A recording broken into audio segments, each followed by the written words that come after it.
over fields of green, remembering the faces, the moments unseen, the hands that built a dynasty, the vision in their eyes, echoes in the auction ball, beneath an endless sky. This is the bullvine, turn the volume high, for the icons of the ages that never will die. From the show ring thunder to the quiet strength they knew, hear their stories now, coming right on through. Welcome to the Bullvine Podcast. Today's feature is written by Andrew Hunt, founder of the Bullvine, sharing a powerful story about youth development in dairy that will change how you think about the future of the industry. Half of today's dairy farms won't exist in 20 years. That's not fear-mongering, that's math. But watch these kids at 5:47 a.m. in a wash rack, and you'll understand why they're going to thrive anyway. Because what Andrew learned standing in those wash racks, it was never about the cattle. In Andrew's own words, picture this. It's 5:47 in the morning. I'm 14 years old, third year competing at what was then called the Scotiabank Hayes Classic. I'm exhausted, covered in soap, trying to get my calf ready for a show that starts in 2 hours. And that's when it hit me, this truth that would shape my entire life. This was never about the cattle. It was about who we become when nobody's watching. Andrew had just placed third in intermediate showmanship the day before. Respectable, not remarkable. But what moved him most wasn't the ribbon. It was what happened in those quiet hours before the crowds arrived, before the judges appeared, before anything counted. Younger members from another county team started seeking Andrew out during those early morning wash sessions, not because anyone told them to, but because in those cold morning wash racks, everyone learned the same truth. You survive this together, or you don't survive it at all. They'd ask, "Can you help me? How do you stay calm when everything goes wrong?" And that's when the weight of responsibility landed, the kind that changes you. Andrew wasn't just competing anymore. He was becoming someone others looked to when the pressure got real. Fast forward to Andrew's late 20s. He had everything society says matters: six-figure consulting salary, professional prestige, a clear path forward. 3 generations of the Hunt family had built a master breeder operation in southern Ontario. Andrew's father spent nearly 3 decades revolutionizing Holstein Canada's genetic evaluation system. His philosophy wasn't just words on his office wall: lead, follow, or get out of the way. But there Andrew was, following someone else's dream while his own withered. The courage it took to walk away from that security still catches his breath when he thinks about it. Andrew's wife's faith saved him. When he told her he couldn't do it anymore, couldn't keep trading his soul for a paycheck, she didn't panic about the money they'd lose. She believed they'd figure it out together. So Andrew came home and started building from nothing, a marketing agency from their kitchen table. Within 5 years, they'd grown to serve 4 Fortune 500 companies. But even that success felt hollow. The pull back to dairy, to the industry that raised him, was too strong to ignore. Now here's where the story gets interesting. Let's look at some numbers that shouldn't make sense but do. Canada has roughly 9,000 dairy farms, according to Agriculture Canada's latest count. The United States? Over 30,000. Canada has 1.4 million dairy cattle. They have 9.4 million. By every logical measure, Canada should be irrelevant.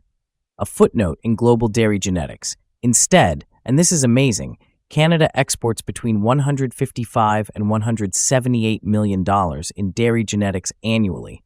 Canadian Holstein genetics consistently rank in the top 3 globally.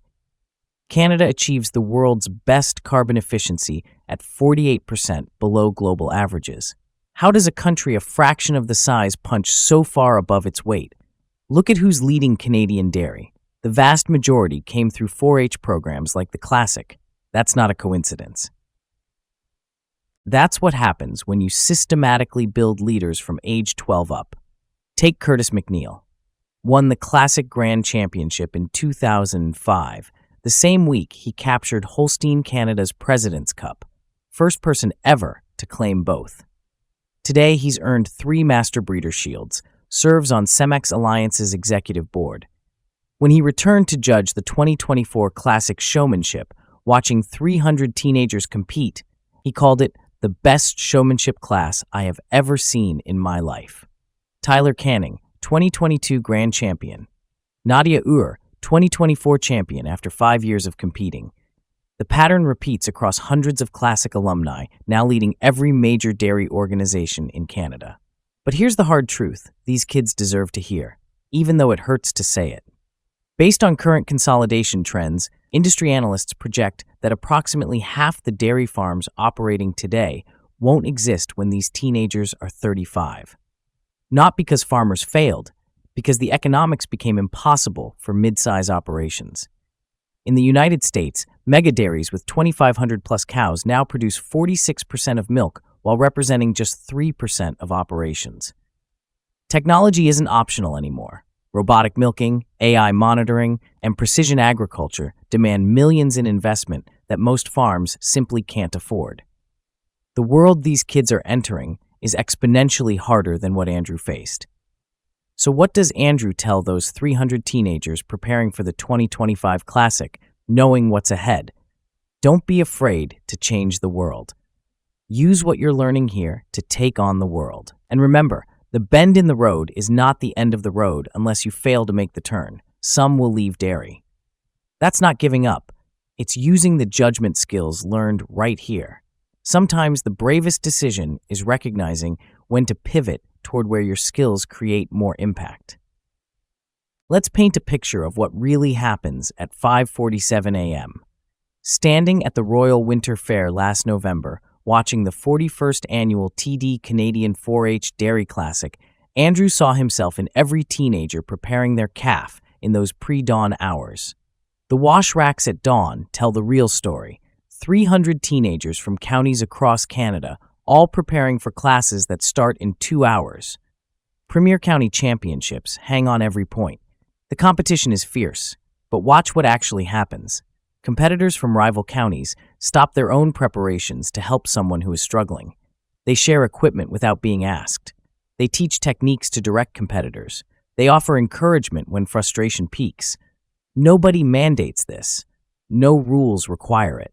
This is simply who they are, who they've always been. Those people beside you at 5:47 a.m. become your professional network for the next 40 years. When you need someone who understands the weight of impossible decisions, when you need truth without judgment, you call someone you showed against decades ago. That trust, you can't manufacture it in boardrooms or build it through LinkedIn. It's forged when you're all exhausted, scared, and determined not to let each other fail. The moment that changed everything for Andrew came when he was 35, February 2012, 2 weeks from initial idea to launching the Bullvine's first article.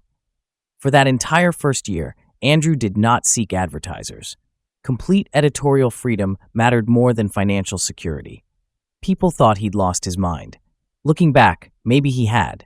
But every skill Andrew needed to make it work came from those years competing at the Classic. Making split-second decisions when your calf won't cooperate and 500 people are watching. Getting up the next morning after not doing as well as you had hoped. Walking back into that ring knowing you might fail again. That's the real training. Not for showing cattle, for life. Today, the Bullvine reaches over 400,000 monthly readers. It's become dairy's most essential, most provocative platform. But what matters more is what it represents. Proof that skills learned at 15 in a show ring can build something at 35 that changes an entire industry's conversation. What happens at the Classic doesn't stay at the Classic. It builds the collaborative tissue that makes Canadian dairy globally competitive despite its size. When Canadian dairy organizations pioneered genomic selection, doubling genetic progress rates, it succeeded because people who'd competed as teenagers trusted each other as adults. Research institutions, AI organizations, breed associations, and progressive breeders all collaborating across traditional boundaries. That web of trust, built at 5:47 a.m. in wash racks over shared exhaustion and determination, drives Canada's outsized global impact. You can trace nearly every major innovation in Canadian dairy back to relationships formed in 4-H. Parents watching their children compete face an impossible question. How do you prepare kids for an industry that might not exist when they're ready to take over? Here's what Andrew's journey taught him. You're not preparing them for dairy farming. You're preparing them to navigate complexity and uncertainty with grace. Whether they lead dairy operations, genetics companies, technology startups, or ventures we can't yet imagine, they're learning to drive change rather than be consumed by it. For 10 years, competing, Andrew thought he was learning to show cattle. He was actually learning to make impossible decisions with incomplete information, to find hope when logic says quit, to lift others when you're barely standing yourself, to persist when persistence seems pointless. These aren't cattle skills, they're survival skills. The same ones that let you leave a secure job with young kids depending on you. Launch a media platform that everyone says will fail. Tell uncomfortable truths that an industry needs to hear, and somehow find a way to make it all work. Andrew's parents always said 4-H was their stepping stone for learning. From projects that taught responsibility to giving reasons that built confidence and public speaking skills, 4-H became the cornerstone of everything that came after. Let's share one more scene from that morning at the Royal last November. 5:47 a.m., 300 teenagers from across Canada. Premier County Championships hang on every point. The competition is fierce, but watch what actually happens. Andrew witnessed a young woman from Western Ontario helping a first-timer from the Maritimes who couldn't get all the soap out of her calf. He saw a senior competitor from Ontario lend clipping equipment to someone from Alberta whose clippers failed. Nobody mandates this. No rules require it. No one is keeping score. This is simply who they are. 300 teenagers, one cold November morning. The future of an industry that statistics say shouldn't survive. But they will. They always have. Not through miracles or magical market corrections, through each other. That's the harvest that matters most.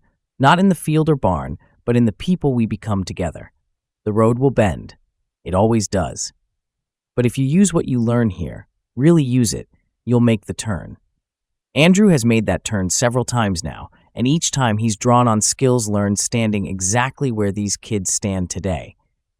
In a world that often forgets, this is what's really being taught in those wash racks at dawn. How to be the person someone else needs when everything feels impossible. The cattle were always just the excuse to bring us together. The humans we become in those moments before dawn. That's the real legacy.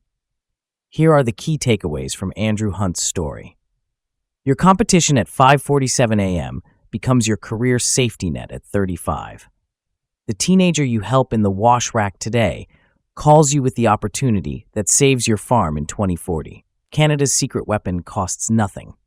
We export $178 million in genetics with 1/3 the farms, because rivals helping rivals at dawn creates trust that boardrooms can't buy. The skills that matter aren't about cattle. Walking into the ring after public failure, making decisions while 500 watch, lifting others when you're drowning, that's the real curriculum.